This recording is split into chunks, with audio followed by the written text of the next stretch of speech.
என்றும் பல வாக்குறுதிகளை கூறி மக்களிடம் ஏமாற்றி ஆட்சிக்கு வந்தவுடன் இதில் ஒன்று கூட இன்று வரை எதையும் அரசு சட்டக்கல்லூரி, கால்நடை மருத்துவக் கல்லூரி, கரூர் ஒன்றியத்தில் அரசு கலை மற்றும் அறிவியல் கல்லூரி கொண்டு வர நடவடிக்கை.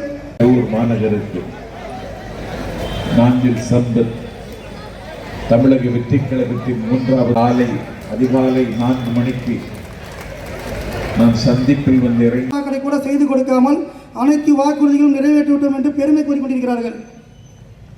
மேலும் ஆளுங்கட்சியால் தமிழ்நாட்டில் முதல் பெண் திமுக மாவட்ட கழகத்தின்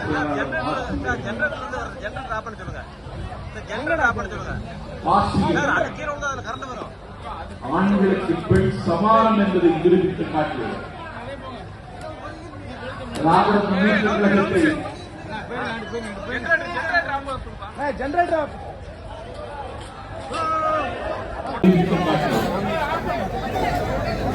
திராவிட முன்னேற்ற கழகத்தை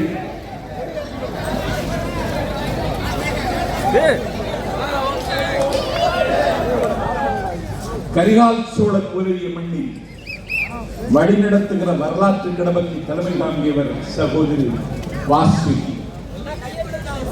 ஒரு சாலை விபத்தில் சாலையிலே அண்ணன் ஸ்டாலினை கேட்கிறேன், அந்த வாசுகியின் குடும்பம் எந்த நிலையில் இருக்கிறது என்று என்றைக்காவது நீங்கள் யோசிப்பதுதான். 1967 திராவிட முன்னேற்ற கழகத்தின் வேட்பாளராக நெஞ்ச எண்ணும் கட்சி திரணியில் கலைஞர் வேட்பாளராக நின்றபொழுது அவரை எதிர்த்து நின்றவர் காங்கிரஸ் கட்சியினுடைய மிகப்பெரிய பணக்காரர். அவருடைய பெயர் பரிசுத்த நாடா.